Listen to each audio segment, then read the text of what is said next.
Welcome to the Third Degree Masonic Podcast, where we are always on the level. We're your hosts. I'm Brother Sam. Brother Ryan. And we're just a bunch of Masons trying to find our spot in this fraternity. Craftsmen, don't mind the noise behind us. That is just the sound of many, many Masons convening in Kalahari in Sandusky, Ohio. We are coming to you live from the conference floor just outside of Grand Lodge 2025 into 2026. Yep. So We are legit right next door, or right next to the entry door to the Grand Lodge. yeah, this is pretty awesome. They put us here. We didn't set ourselves up here, so I'm really excited. Yeah, and we've already had a lot of brothers come up and ask us what we do, who we are, and how to get on episodes, and it's been great. I'm looking forward to all the brothers that are going to come back after the meeting and give us little tips. Yeah. I know we're going to see some familiar faces from some of our regular guys in our district, but we've also got some guests here that are just other appellate bodies, other organizations that are going to jump on and talk, and even some Masonic companies that are selling their wares in the vendors area.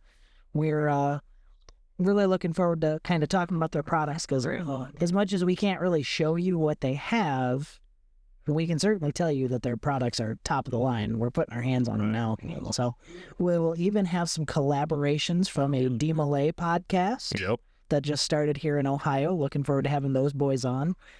And we may even have a guest spot jump on from another show, a very well-known show that's here. Yep.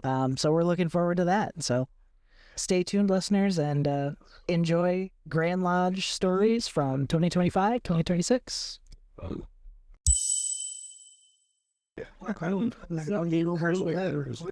And Craftsman, now we have Brittany from Job's Daughters of Ohio. Welcome to the show, Brittany. Thank you. So Job's Daughters, that is a youth organization here and that we have here in Ohio. It is not one that I am familiar with as a senior DeMolay. So could you tell us a little bit about Job's Daughters?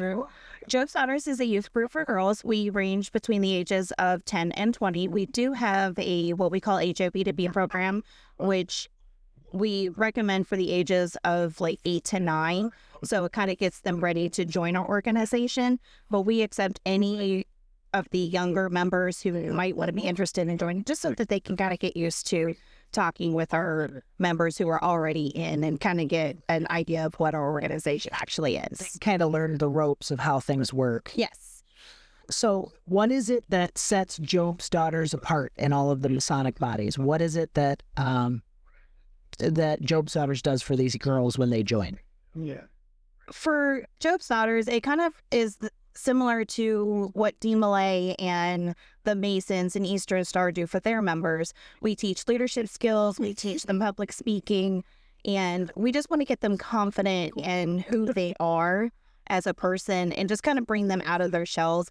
When I first joined Job's Daughters, I was a very, very shy girl, and I would not be able to do anything of what I'm doing right now, talking to you, for explaining what Job's Daughters is, if it wasn't for this organization. I wouldn't even talk to anybody on a school bus.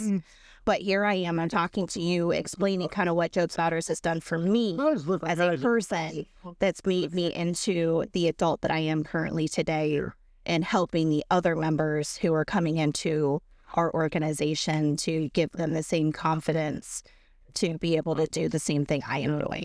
Well, and it's amazing what these youth organizations do. You think you're joining just something fun, something that you're going to do on the weekends, and it ends up changing your whole life. Absolutely. And you make friends that I guarantee you probably still have to this day. Yes, I do. Yes, we are all over the state. There are some areas where we do not have Job's Daughters, and we would like to get Job's Daughters in those areas. Toledo being one of them. We've been trying to get Bethel in Toledo forever. And unfortunately, we have not been able to get that just because we have to have a certain amount of members to be able to open a Bethel. I got you. And unfortunately, we just missed that mark. But we're going to keep trying. We're going to get one up there. So other than membership, is there anything, what is it that these girls need from their Masonic sponsors? Support. Just come to a Bethel meeting, come to an activity. It doesn't have to be any type of monetary support. Just be there for them to show them, hey, we're here for you. We want to know you. We care. Yeah. And just doing that shows these girls, hey, I got people outside of Job's Daughters in our organization that really care about who I am and my well-being and who I want to grow up to be. And that to them is one of the biggest ways that anyone outside of Job's Daughters can do is just show up and be supportive. I love that. That's the number one thing the youth needs. They are our future, regardless of whether they're DeMolays going into Masonry or future Eastern Stars or Lady Shriners or whatever. I mean, these kids are our future. For anyone who has a Job's Daughters Bethel in their district, how can they get into contact with you or get into contact with the organization? Yes. So they can reach out to us. They can look at our website at ohiojdI.com, and it has all of our contact information on who they can look at. It has our Bethel information. It has our locations on and who they can contact through those locations. And if it's an area that might not have a Bethel and they want to start one, we'd be happy to reach out to them and talk to them about how they can go about starting one in that area. That's fantastic. I genuinely hope that somebody that's listening to this gets in contact because they are our future. They are. And it's truly changed my life as a person. I came into this organization when I was 11, and my whole family, I'm a fourth generation Job's daughter. Oh, and the organization has changed me completely. As I said before, I was extremely shy when I first joined, and seeing some of these girls who have come into this organization very shy. Our Ohio Miss Job's daughter, who spoke at the banquet last night, she was extremely shy when she first joined. And now she's able to stand up and speak in front of a room full of wonderful gentlemen and ladies who, she doesn't know. And it'd be terrifying. I mean, it's absolutely terrifying getting up in front of a group of people and not knowing who they are and talking to them. And she's one of them who has completely grown out of her shell since joining Job's Daughters. It gives you the tools to succeed later on. Yeah. Yes, it does. Think of it kind of as almost like a glorified student council. Yeah. We teach the similar, aspects of what a student council does. We have kind of what we would consider a president and a secretary, treasurer, but it gives them the tools to be able to succeed not only in Job's Daughters, but in the outside world as well. Absolutely. Well, Brittany, thank you so much for coming on and talking about Job's Daughters.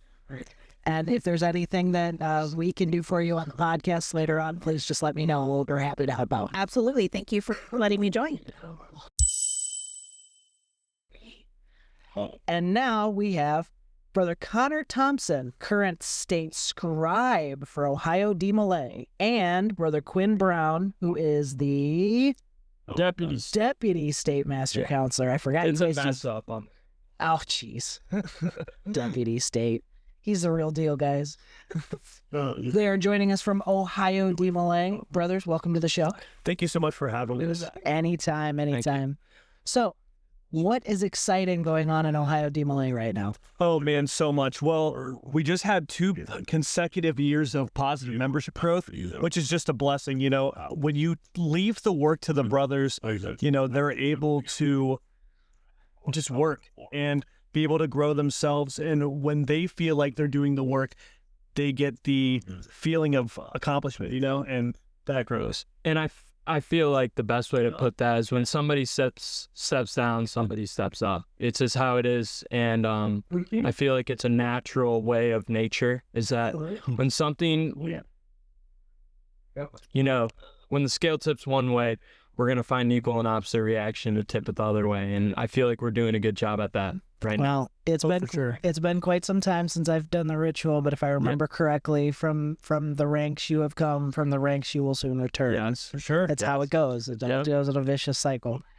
So what kind of things are you guys doing to keep the guys going, keep them energized about living DMLA? I mean, that's kind of the ultimate thing with DMLA was kind of having that experience that creates the next future generation of young men that are going to lead the world in anything they do.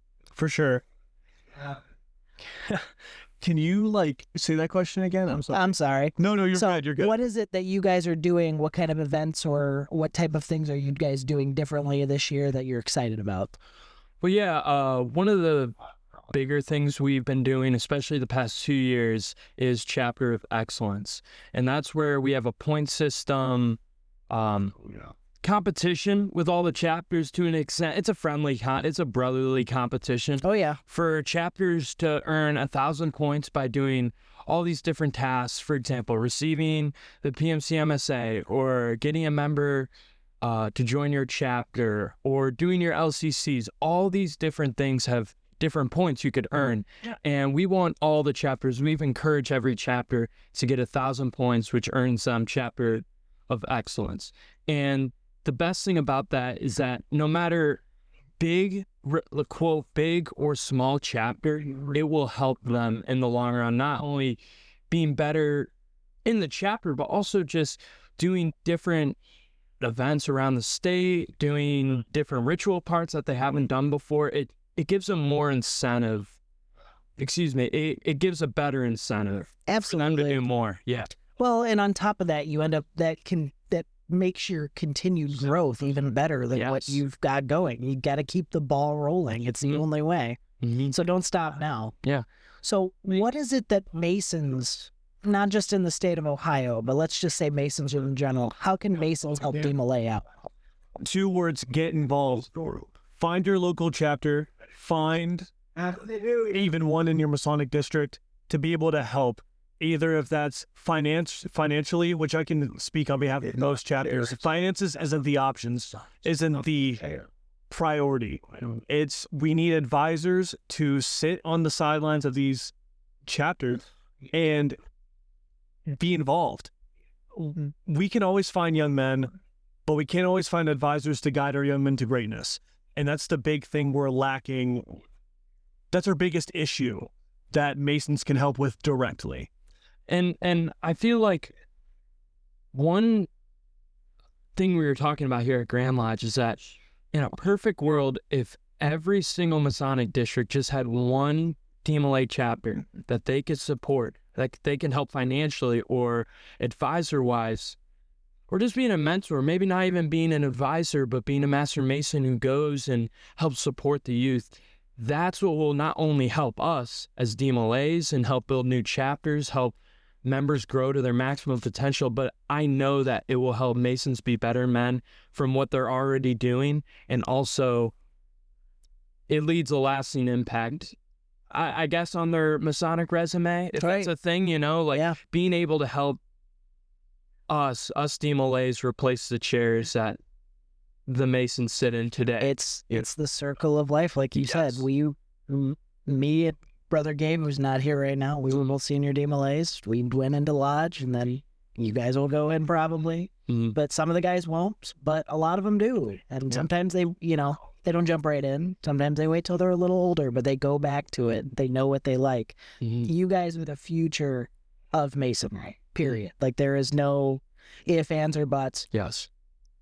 And if we as Masons don't help you, why would we join? Why would you join? Yeah, like you get a nasty taste in your mouth about it. Yeah, there was an advisor that had that same exact reason why he didn't join Masonry after he majoritied from DMLA. He just didn't receive the Masonic support from his lodge that was sponsoring their chapter.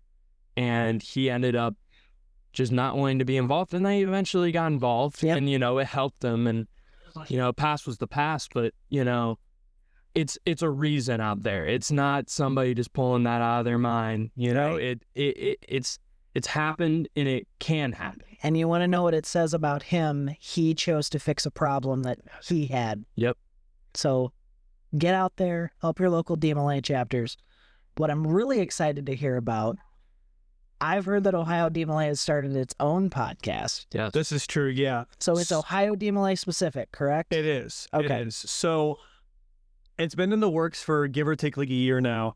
And it came with me wanting to run for state scribe. Okay. And so the big thing was like in past years, and you're a senior DMLA, so you could probably attest to this, a lot of state scribes have this stigma that they don't do much. And not only as a state scribe, that's not true. There's a lot of things that you just don't see. Right. And I took a gap year for this. I just graduated. I was class of 25. I graduated in May.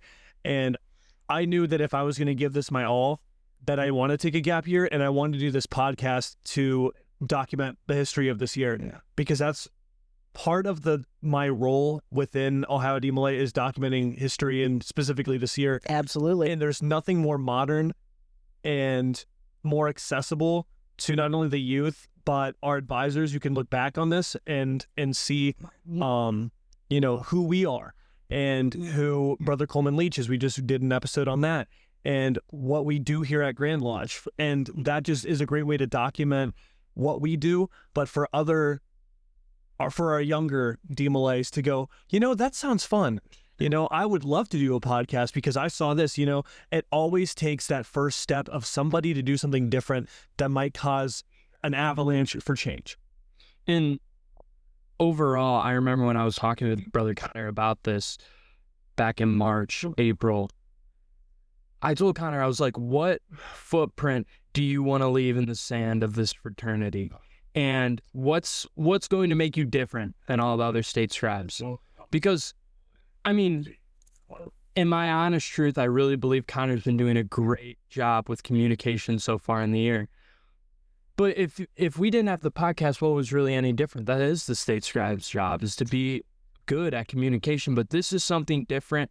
And as Connor said, it's accessible, it's new, it's something that we haven't done before. And I think that's the most exciting part, because if I'm being honest, I don't know about Connor, but at least for me, I just know how to talk. Right. And some people know that in good and bad ways. I just like to talk and what's on my mind and all that. And I feel like we're not professionals in any level. We just want to share the great values of this fraternity and this Masonic family. Absolutely. Well, and what's great is you're going in the medium. So fun fact, podcasting is like the number one way that people your age and younger are absorbing new information. Oh, wow. So going forward, it's not emails and newsletters like it was when I was in.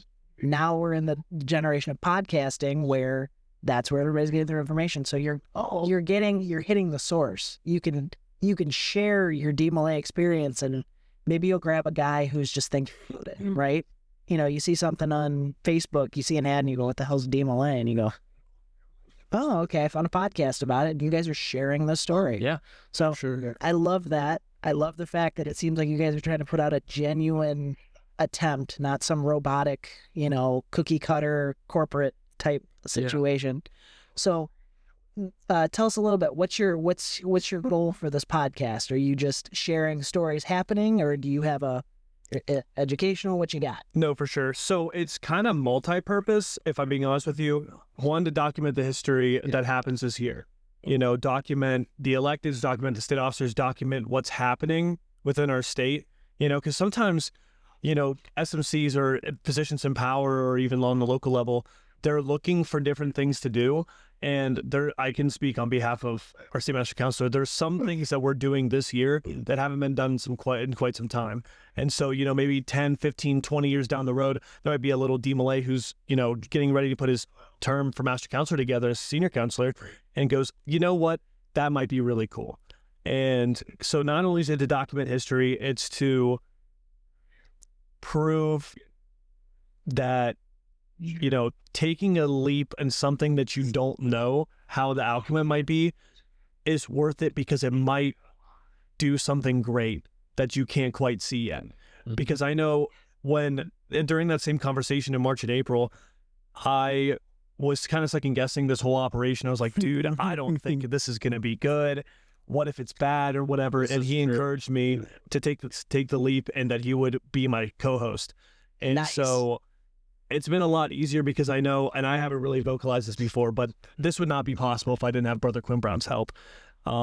Between the late nights of editing and Talking. and all this, like there's so much that goes into it that I didn't realize before because I had nothing to go off of, and so Brother Quinn Brown's been here for the entire ride. I mean, even before we started really anything, when we went to Right Worship Brothers, brother Jim Hall's house to record the Traveling Man episode 117. Yep. And afterwards, he sat with us and gave us a breakdown about different apps to use, different things that's worked for him and whatever.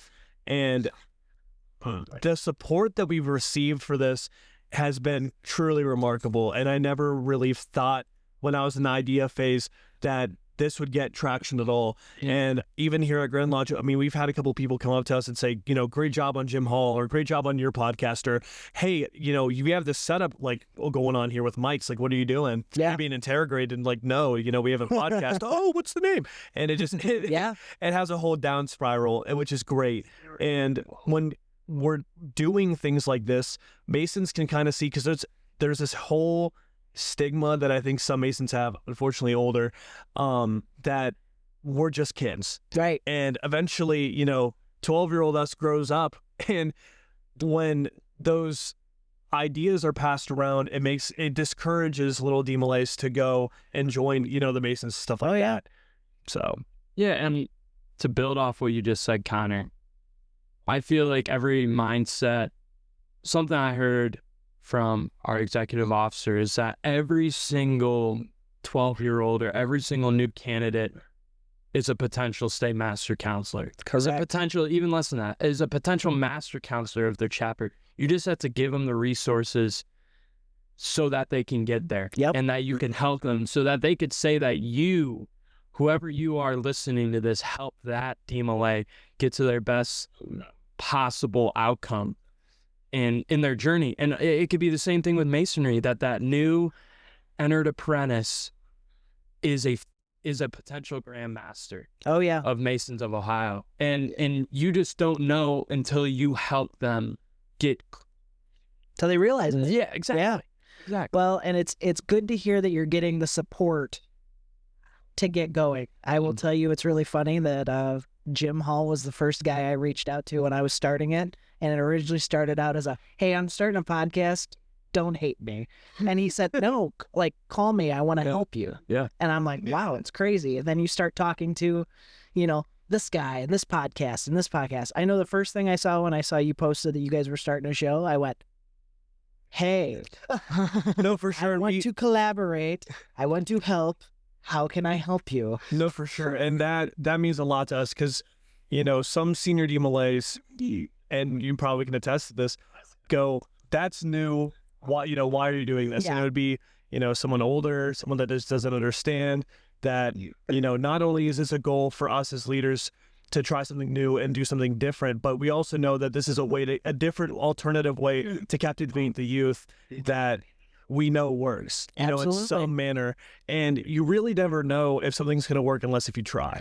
And I think we've all had, the thought of, being afraid to fail, and especially like something on this level, there's give or take 400 or 500 members on the books of DMLA. Mm-hmm. And that's a lot of people to go, oh man, he failed. You know what I mean? Right. Yeah. And especially being number 3 in our line. Mhm. And so I just knew from me and Brother Brown's talk that if I didn't do this, I would regret it for the rest of my life, even if it was terrible. Absolutely. I mean, my mindset is, though, if you failed, I think failure is the biggest tool for success in life, because if you don't fail, you don't learn. Right. And How could you grow if you don't learn? exactly. Correct. And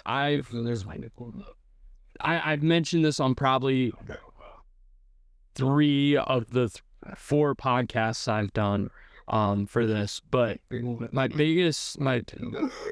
probably the best quote that I've established from this fraternity is being better and not bitter, because it will Correct. get you so far in life, and you can do anything.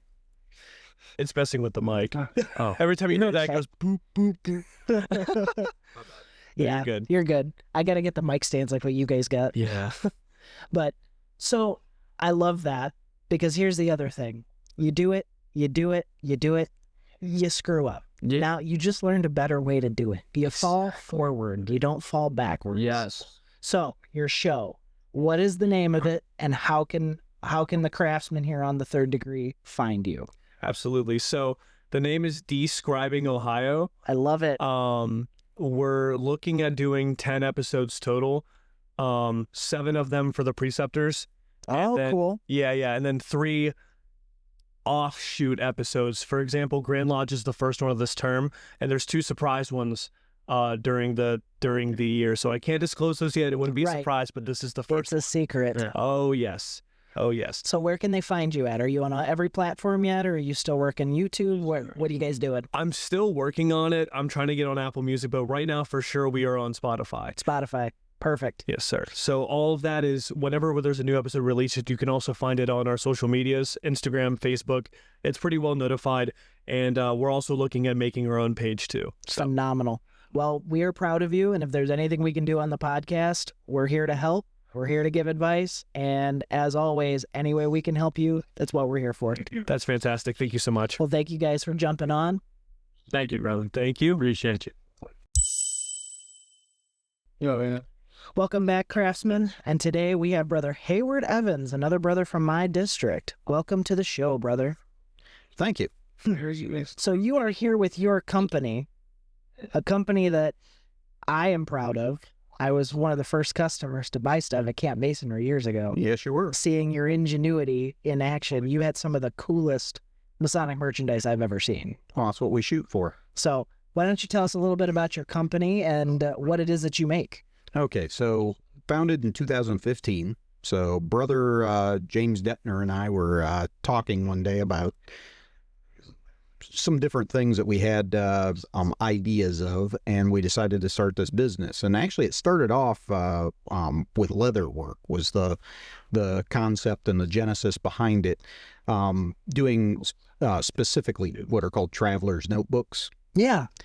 So, or Midori notebooks would be that's a brand name, but basically that's how we started, and then we kind of graduated into doing glass work and some other things. So we've added a variety of different products. We now do glass, we do the leather, and we also have started to get into a few other, like for instance, laser, like name badges. Our whole goal was to do things that, or at least do things in a way that were not something that you would find normally out there. So, like for example, name badges. That came to me because, well, everybody's got a plastic name badge. That's right. Everybody's name badge looks the same. So let's do something a little different. So we came up with the wood name badges that very custom. Yes. It's not just a square that fits on your pocket. When it comes to the glassware, we're looking at, we didn't want to be like you can go for the very expensive and you can find the very cheap. We went for the middle ground, just really good, high quality, but not, it's something that everybody can afford. Or when it comes to the leather work, the same way. So we do ritual covers as well now, which we've added as well as the jewel cases, which we've done a few of for a couple of Masonic districts. I love it. And I still have my growler that you made me. That thing is super cool. I use it at least twice a year when I do my homemade mead. And every time I take it anywhere, it get eyeballs just watch. Like they just can't look away from it. So, brother, your products, what's the name of your company and where can they find you? the Craftsman's Mark, and we are found on Etsy. So Etsy's the platform that we use currently. We don't have our own website, but if you go to Etsy and you look for the Craftsman's Mark, no spaces, All one word. all one word, you'll find us on there. And I promise you, Craftsman, you will not go wrong buying one of their products. They're amazing. So thank you for being with us today, brother, and I look forward to seeing you at more events. Oh, excellent. Always a pleasure. Welcome back, Craftsman, to the Third Degree Masonic Podcast. Brother Ryan and I are back from our fun adventure at Grand Lodge, Annual Communication. Yep. We are back at Genoa Lodge. We have dropped off Brother Ricky. He had to go night-night. He was very tired. So he's not joining us, but here we are. We're just going to do a quick recap on the things that we learned. I know there wasn't quite as many people on the mic as we had last year. When I tell you, Craftsman, that it was absolutely hectic this year. Yeah. There were so many things on the ballot this year, and there were so many things of voting, and we had 3 or 4 different people that were running for one position at one point in time. There was a little bit of shenanigan controversy type stuff getting voted on. So I mean, it was hot button. There wasn't people just milling about like there was last year at Dayton. So, and I know you don't have that concept. And that's where I wanted to touch on that, because I remember you telling me going to it, and this is my first year going to Grand Lodge's annual communications, and I hate to say it this way because I've always hated people telling me it this way, but if you have the opportunity to go. Yeah. It is worth it. Not just, oh, hey, I went to Grand Lodge. I get the medal that they hand out and stuff, but just to see what's going on, seeing brothers that you may see around at different lodges, different districts, and then just hanging out for either the food, the hospitality rooms, or just watching as business goes on at Grand Lodge and seeing other people's opinions. It's very worth it. But going back to what you were saying, is it was very hectic. I was imagining, oh, there's going to be 2 ballrooms. Ballroom A is going to be where Grand Lodge, and then there's going to be a hallway, and then ballroom B is where we were going to be, and all the vendors and stuff were going to be crammed in here. That is not what was going on. No, it was ballroom A was Grand Lodge, and then the hallway is where we were. We were in the prime real estate. We were right outside the only entrance and exit for Grand Lodge. So anyone going into the meeting and leaving the meeting had to walk right by us. And then right across the way was the vendor ballroom, if you will. Yeah, the mall. And so we had vendors coming over talking to us and stuff. Yes. And we had brothers that just came out of the meeting talking to us, or just running by and be like, oh, you guys have a podcast. What do you guys talk about? And we Ricky did an amazing job telling them the background, the story, in like a 10-minute like increments as they're getting their aprons on. Yeah, they got all the news they needed. But it was very hectic. But I tell you what, I'm going next year. Yeah. Like, not just for the medal. I love collecting small knickknacks like that. I know my wife gets angry at me because she's like, what are we going to do with this? I'm like, I don't know. It's cool. But just because it was like the 3 of us had an amazing time. We were talking to brothers. Unfortunately, some of our tickets went through, so we couldn't join them for the meals and stuff. So we had to go out. But we were messaging them, talking with them still, and still having an amazing time over text messages. Well, and that was Thursday night, so that was before, technically everything kicked off. And it was so nice going and hanging out with all of the brothers that we see for district events, because our district had a suite that they had, and, we could have libations there, and, we had a good time. But it was really nice because seeing those guys in a different light. I mean, our district deputy Grandmaster was sitting on a couch in his pajamas drinking a glass of scotch or drinking his tea. One of them, the other one's drinking a glass of scotch, and I've never seen this man out of a tuxedo. And he isn't just like, I remember you almost dropped your beard. You were like, what is going on? What is I'm happening? like, I don't know. This was it was very cool. It was cool, like, to see everybody in such a laid back way. Yes. And I think also it was kind of cool because all the hospitality rooms, for every district was like pretty much in line. Hey, you want to go to the 11th district? It's this room. You want to go to the 9th? It's 2 doors down. You want to go to the 6th? Go three doors down and you got it. And I believe it was District 9 that we went to. Yes. Where I am not outgoing in the slightest unless I know you. I will not talk to you unless I seriously know you. You and Ricky, on the other hand, you guys will freaking talk to anybody.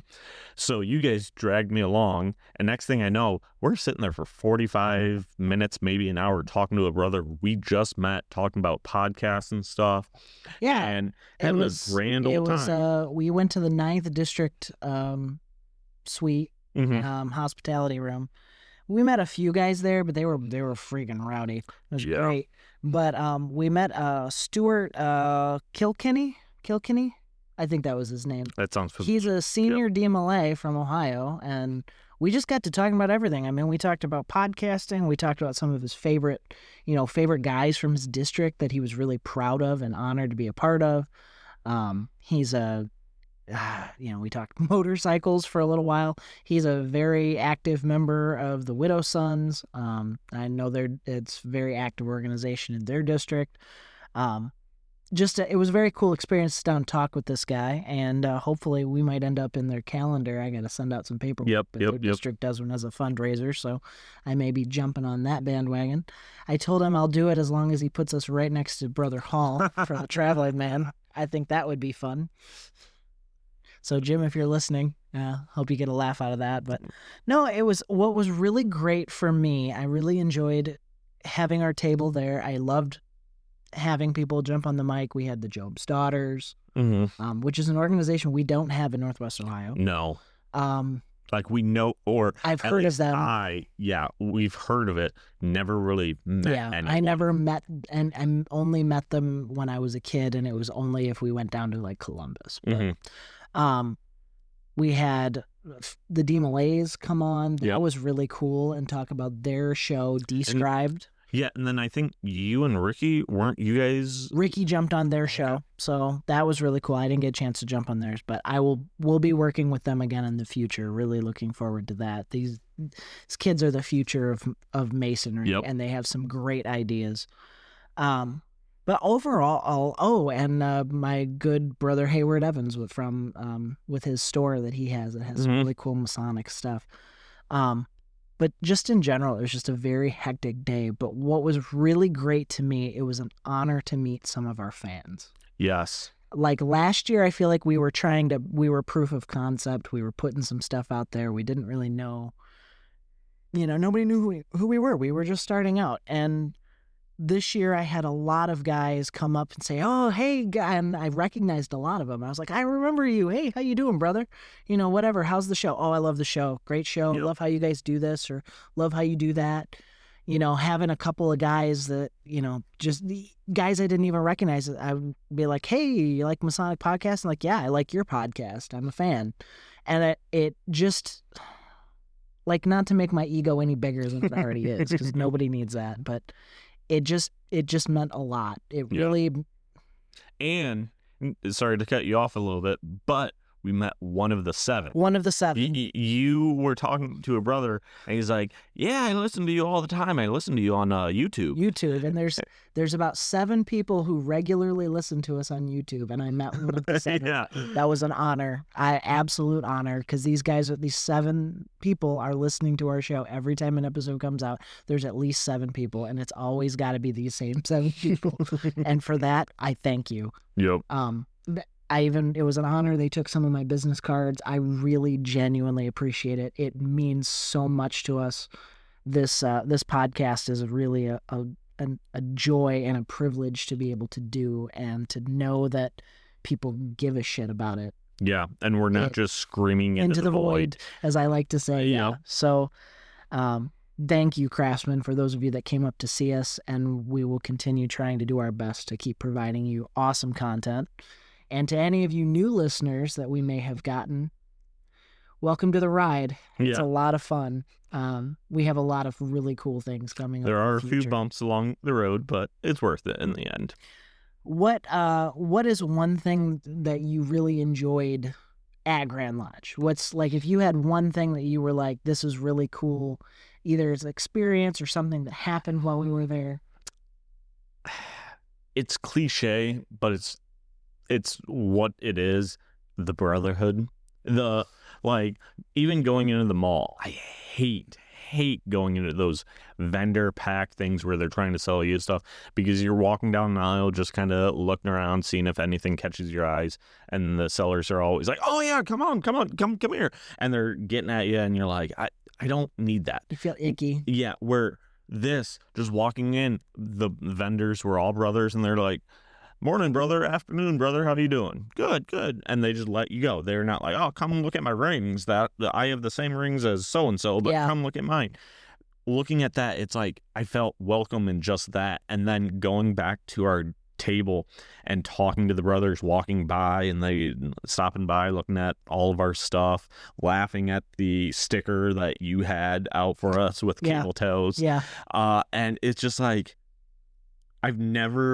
I've seen it with just obviously annual inspections and going to other lodges. It's amazing. You get 300, 400 people, and it's not like, oh, some are just really bad. It's just like, it's an overall just great time. You have jokes, you laugh, you ask about, hey, what's going on in there? How's it going? And they're like, well, they're talking about the Bills again. And it's just, it's all inspiring, to say the least.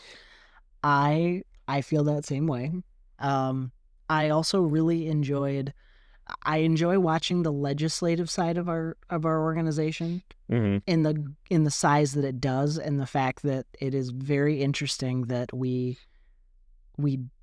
are able to push through, and like, for something to pass in legislation and masonry, it is a lot of work. Yes. You have to have a very high majority vote to make something pass. And you get 3 people that talk about whether they're for it, or 3 people that are against it, and they get up and talk and give it their all, and they only get like a minute to talk. And we move on. Like, it's very quick, and it's there's no screwing around. But what I really like is when something passes or something comes recommended and it goes through, it's usually unanimously for a good reason. Yes. And I really like the idea, for those of you that don't know how the Grand Lodge of Ohio works, a lot of the positions are appointed positions by the incoming Grand Master. They're not guaranteed. There's only a few elected positions. And in some districts, it's really hard, because a lot of the Grand Masters and these Grand Officers come from the same several districts. There are some districts in the state of Ohio that have never had a Grand Master from. Which I learned that during our visit, I was like, wait, what? Yeah, it's fascinating that there are some districts that have never, and in theory would never have anybody from their district. Well, now, if I understand correctly, the Grand Master is going to receive a recommendation from almost like a council. Okay. He's gonna, like a committee, who will give him a list of recommendations. He doesn't have to take them. He can't be forced. It's his prerogative. Yeah.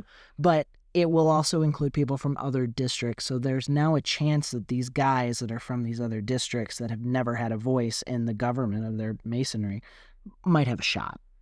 And that is a good step forward in the right direction, in my eyes, to where I think things should be. But that's my personal opinion. That's not Grand Lodge. And like you said, like, I was in awe when I heard that, because I was like, we're all brothers. We're all on the same level. Yep. Like, how is this possible? But it's just how it's always been. Yes. And then for the brothers nowadays to go, okay, realize this is how it's always been, but we need to change this. Well, and think about it this way. If you're from, let's say I become the Grand Master for Ohio, and I have to pick several people to be, sorry about the siren, Craftsman. I don't know if it'll be on there, but if I have to pick someone to be, work and give someone a shot, I'm going to ask you, and I'm going to say, who do you recommend? Yeah.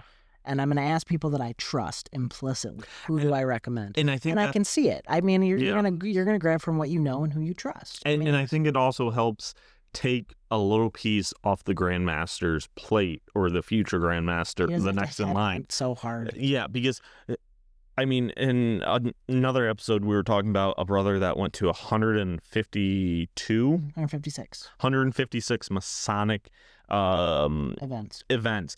And that wasn't even like, hey, I'm the senior warden. I'm going to be worshipful master next year. He was, not to play it mean or put him down, he was a quote unquote nobody. And it's like, okay, he's going to 156.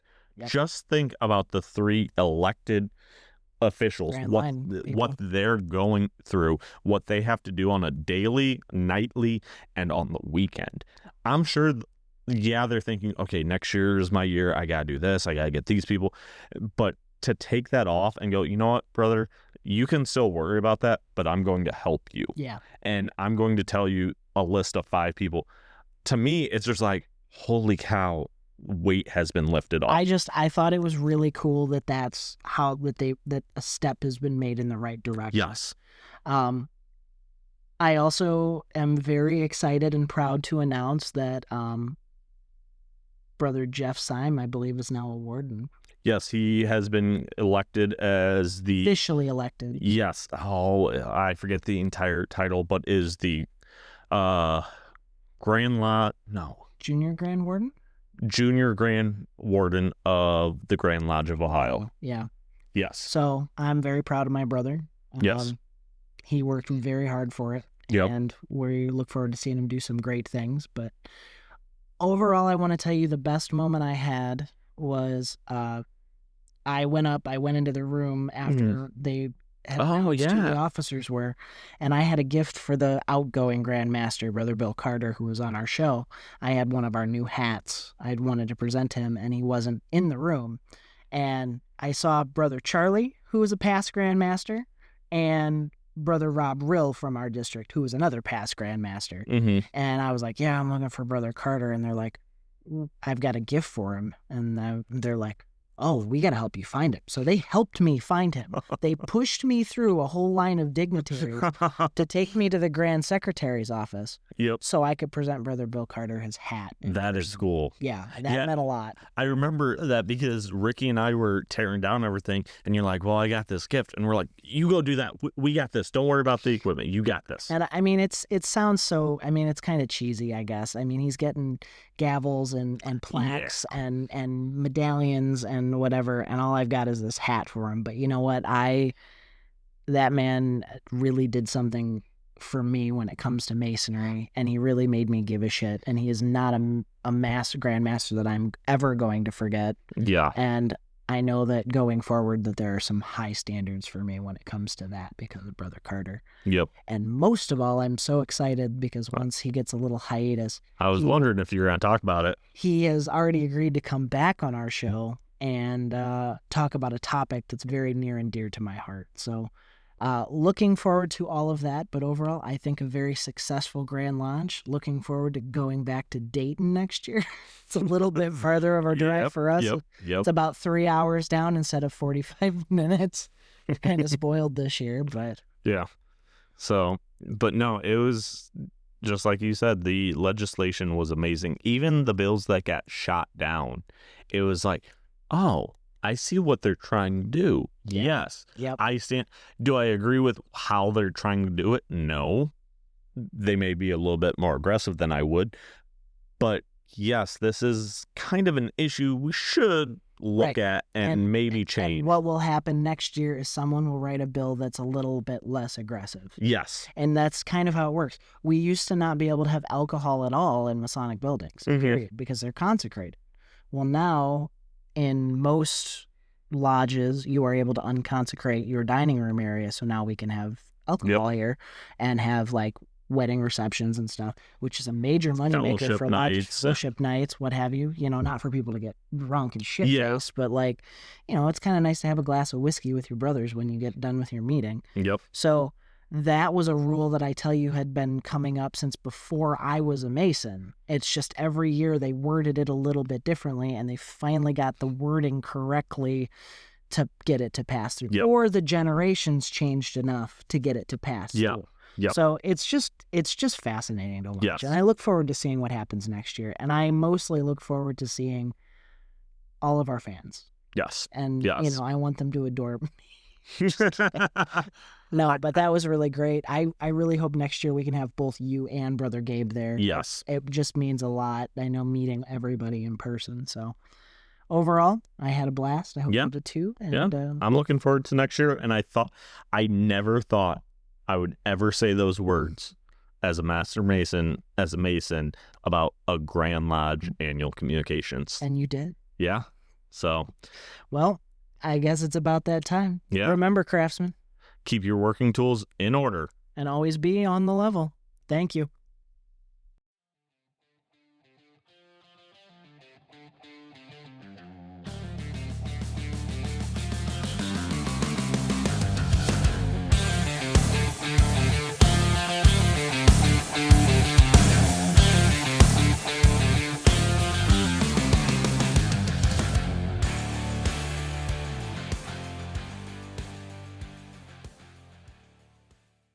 The views and opinions expressed on this podcast do not reflect those of the Grand Lodge of Ohio, its officers, or any of its jurisdictions. They only reflect those of the hosts or guests.